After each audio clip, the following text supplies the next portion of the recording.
Boruto chapitre 18. Et si je savais un jour que Katasuke, le scientifique de Boruto Naruto Uzumaki, deviendrait un jour un personnage assez emblématique et important pour l'avenir de la série Boruto.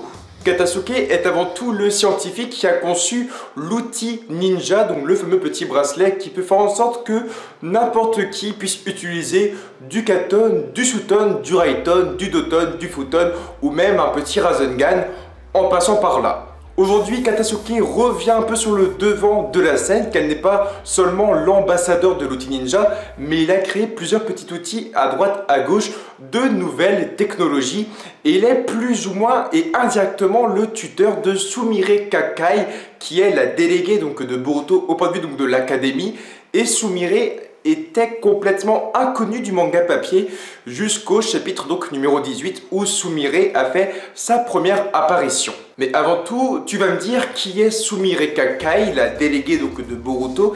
Qui est-elle vraiment? Je te fais un petit rappel sur le personnage. Tanuki Shigaraki, le père de Sumire, a élevé sa fille dans une seule optique, celle de venger Danzo. Donc tu vois duquel Danzo je parle, celui qui donc était à une époque Hokage pendant un très court moment, celui qui est mort face à Sasuke Uchiwa. Donc en gros, Sumire, depuis qu'elle est petite, elle avait plein de mots dans sa tête, de phrases, de paroles et d'enseignements qui disaient en gros, un jour tu vas venger Danzo. Sauf que Danzo est un peu loufoque, donc tu comprends que Sumire est elle aussi devenue loufoque à une époque. Il a d'ailleurs confié à sa fille Gozu Tenno un jutsu énormément puissant.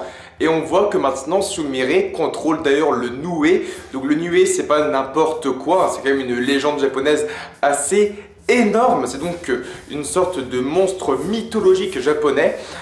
On va dire, si tu veux, pour te faire un peu plus simple, c'est un lion avec une tête de babouin et sa queue c'est un serpent. Et donc cette femme, Sumire Kakai, peut invoquer le Nue. Et donc c'est un peu tout ça. Sumire Kakai, la déléguée de Boruto, c'est une femme qui a eu un triste vécu, qui devait venger Danzo, qui a voulu plus ou moins détruire Konoha, se retourner contre Konoha à une époque. Boruto s'en est occupé avec Mitsuki. C'est toute une histoire, mais elle était expliquée dans l'anime Boruto Naruto Next Generations, alors que dans le manga papier, c'est complètement oublié. D'ailleurs, on n'a pas encore vu le Nue. Pour donc revenir à Katasuke, on voit qu'il a créé une sorte d'outil ninja, une sorte de pièce ou un objet qui peut supprimer le son dans une zone assez restreinte.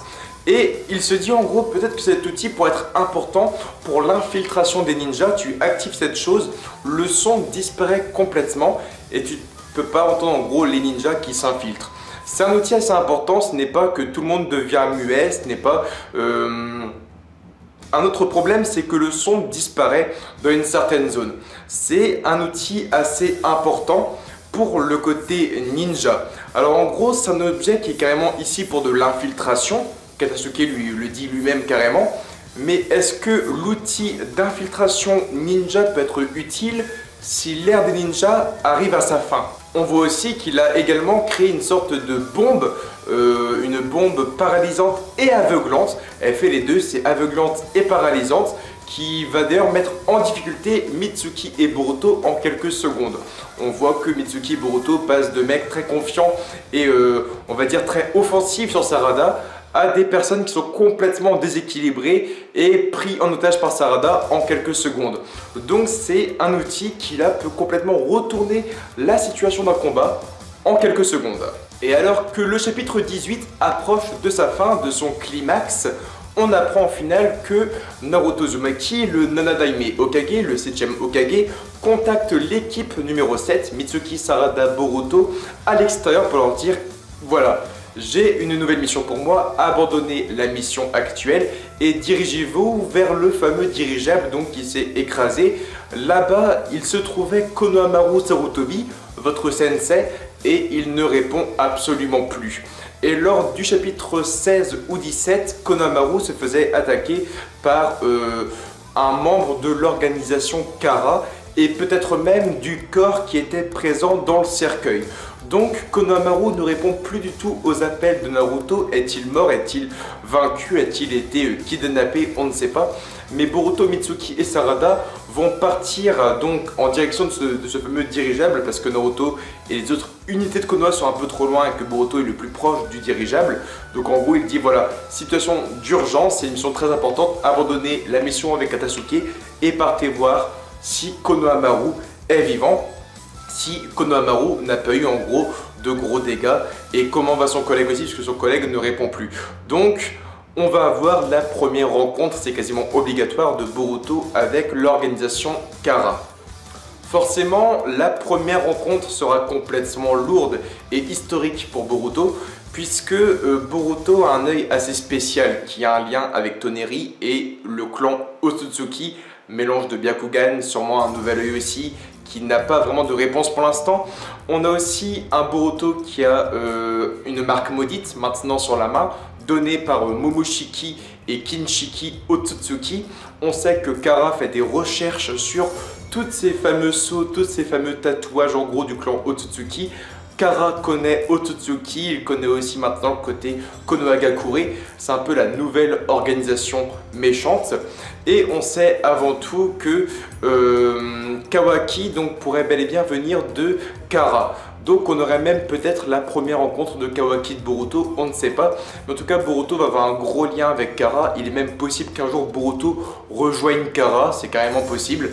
Alors on ne sait pas ce que la rencontre va apporter, est-ce que Konohamaru est mort? On ne sait pas. Est-ce que leur sensei va mourir au bout du tome 4-5? Ça va être carrément glauque et choquant, c'est sûr pour le lecteur, mais on peut y trouver quelque chose là-dedans. Donc c'est sûr, la première rencontre Kara et Boruto va vraiment arriver. Qu'est-ce que cette rencontre va offrir via le tatouage, leur pouvoir et tout? Et est-ce que Boruto, Sarada et Mitsuki vont avoir le niveau? Je pense qu'ils vont pas forcément avoir le niveau, mais ils peuvent donner des combats assez intéressants et bien exploiter aussi les nouveaux antagonistes donc de Kara. Boruto a son œil pur, il a la marque maudite. Mitsuki a le mode Sénin du serpent, Sarada a les Sharingan et on pourrait même avoir une Sumire Kakai en renfort avec le Noué. Donc on a franchement des bonnes choses à exploiter niveau combat. Peut-être que Konohamaru est encore présent, peut-être qu'il a encore envie, peut-être qu'il était enlevé pour lui-même avoir des sauts, on ne sait pas. En tout cas, j'ai hâte de voir la suite, vos avis en commentaire. Le chapitre est bon, on a enfin Sumire qui apparaît dans le manga papier, Katasuke qui est bien développé parce que Katasuke était ce genre de perso qui me saoulait dans Boruto Naruto Uzumaki et l'on voit qu'il est plus que primordial pour Naruto, pour Konoha et pour la technologie donc, qui viendra dans les futures années, donc dans l'univers en gros de Boruto. Donc Katasuke devient un personnage carrément emblématique et il devient même limite un personnage, on va dire, primordial de la série. Donc j'ai hâte de voir la suite. On a aussi d'ailleurs l'assistante de Katasuke qui apparaît, qui est du clan Inuzuka, donc du clan de Kiba. Alors c'est cool. On voit du Shino qui est vraiment le sensei de Boruto et là on revoit un peu du clan Inuzuka, donc du Kiba. C'est carrément cool, donc on revoit voilà Sumire du clan Inuzuka et on développe Katasuke. On ne se concentre pas sur des persos comme Sarada, Mitsuki, Orochimaru, Suigetsu, Jogo, Naruto, Sasuke, Kakashi, etc. Des personnages emblématiques qui ont une grosse fan-made, mais on se concentre sur des persos ou des clans qui n'ont pas encore d'histoire et on va leur apporter ce petit truc qui leur manquait et ça c'est en tout cas super intéressant. En tout cas, like, commente, abonne-toi Facebook, Twitter, Instagram et Snapchat. Tu me rejoins en tout cas dans les commentaires pour parler un peu de tout ça. Et rendez-vous le mois prochain pour le chapitre 19 de Boruto.